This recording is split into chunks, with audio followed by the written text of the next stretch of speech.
Acá, en los diarios en la República Mexicana, tomamos en este momento el Economista. Informalidad en el mercado laboral cerró en el año 2023 por debajo del 55%. Quiere decir los trabajos no registrados, quiere decir que, pues no sé, todo lo no pagado.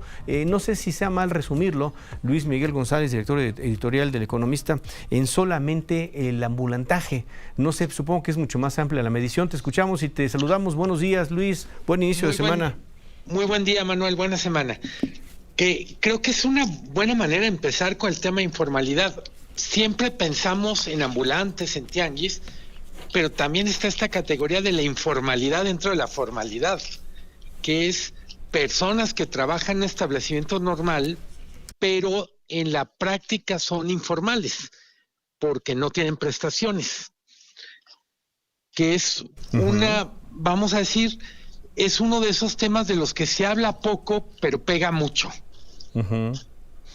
Ahora, ¿cómo se lo explicamos al auditorio? Porque efectivamente luego estamos muy acostumbrados a verlo. Por cierto, en la Ciudad de México particularmente, Luis, pues ahora vemos nuevamente calles que ya estaban, como le decían antes, recuperadas del ambulantaje, en pro de la circulación de los peatones, para que se modernizaran, etcétera, pues otra vez entregadas justamente a este comercio.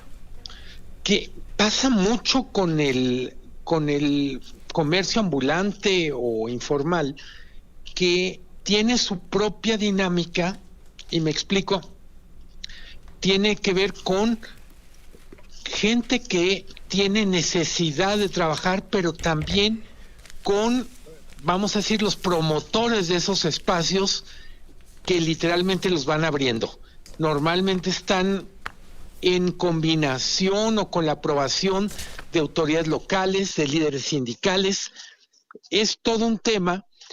Y nos pareció importante recordar, es el mejor número en un buen tiempo, pero sigue siendo un número impresionantemente alto.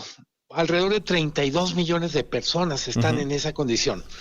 Híjole. Y si lo vemos geográficamente, tenemos que, por ejemplo, la informalidad supera el 80% en entidades como Chiapas, y es menor al 20% en el norte del país. También eso nos recuerda hasta qué punto somos dos países cuando se trata de hablar de economía, por ejemplo. Pues sí, los que ordenan, digamos, los que son, no sé si más exigentes, Luis, en el caso de los estados del norte, ¿no? Y del norte no sé si ya tomamos el norte, quizá Guanajuato, Aguascalientes de ahí, o nos quedamos solamente con Coahuila, con Nuevo León, con Tamaulipas, con Baja California, con Sonora. No sé ¿a dónde empieza el norte? No, efectivamente, para algunas cosas el Bajío y el norte tienen condiciones muy diferentes a las que tiene el sur.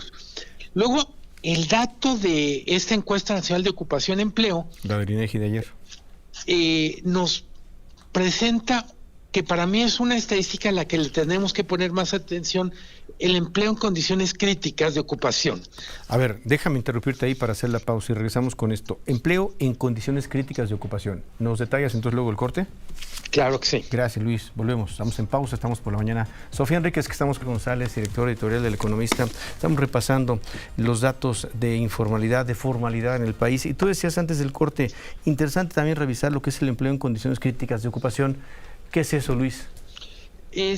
Estamos hablando de gente que trabaja menos de 35 horas a la semana por razones ajenas a su voluntad, es decir, que quisiera trabajar más. Pero no hay más gente empleo. Que trabaja más de 35 horas, pero no llega a un salario mínimo, o gente que trabaja más de 48 horas y gana menos de 2 salarios mínimos. Digamos, yo diría, lo que también hay veces podemos decir que es pobreza laboral. Pues gente que teniendo un empleo, lo que gana simplemente no le alcanza, o el trabajo que tiene lo deja con mucha capacidad disponible y, vamos a decirlo, con hambre. Estamos hablando de casi 30% de la gente que trabaja en México está en condiciones críticas de ocupación. ¿Qué cosa? Es más o menos 19 millones de personas. Así en el país, 19 millones de personas. ¿Nos recuerdas la base completa, Luis, de trabajadores? Aproximadamente 62 millones. Híjole, 62 millones. Oye, y entonces la medición, ¿cada cuándo la presenta el INEGI? ¿Cada cosa es mensual, es trimestral? Las más completas son cortes trimestrales.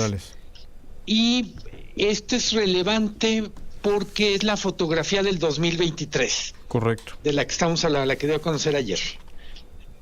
Exacto, por eso pone y destaca el economista el registro más bajo tras el dato atípico durante la pandemia. O sea, perdidos los empleos, quien gana, gana poco, en algunos otros casos. Y eso es lo que algo se está registrando, no positivo en el 23. Yo diría que es un año menos malo, por ejemplo, en informalidad, pero sigue siendo muy alta. Es decir, nos acostumbramos a niveles extraordinariamente altos de informalidad y yo diría, se volvió casi invisible este empleo en condiciones críticas. Digo invisible en el sentido que no hablamos de él, pero me parece que es de estas, vamos a decir, realidades que casi ofenden o que ofenden. Oh, por supuesto. Es decir, gente que ganando más de 35 horas no alcanza para ganar el mínimo, o trabajando más de 48 horas no gana ni dos salarios mínimos.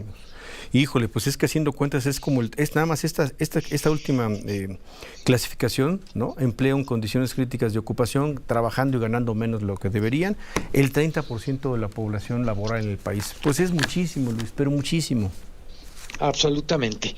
Y al final es una realidad que construimos entre todos. Tú decías, bueno, ¿cómo explicar la informalidad? Pues digo, es la necesidad de muchísima gente, la forma en que alguien que tiene desde el poder, ya sea público o privado, la posibilidad de hacer que esa situación se mantenga, ¿no?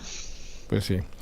Pues bueno, pues como siempre, gracias por la información. Ahí están los datos, ahí está todo el detalle, ahí está la estadística en El Economista hoy. Muchísimas gracias, Luis Miguel González, director editorial, precisamente El Economista. Pues buen día y buena semana. Muy buen día, muy buena semana, Manuel. Que te vaya muy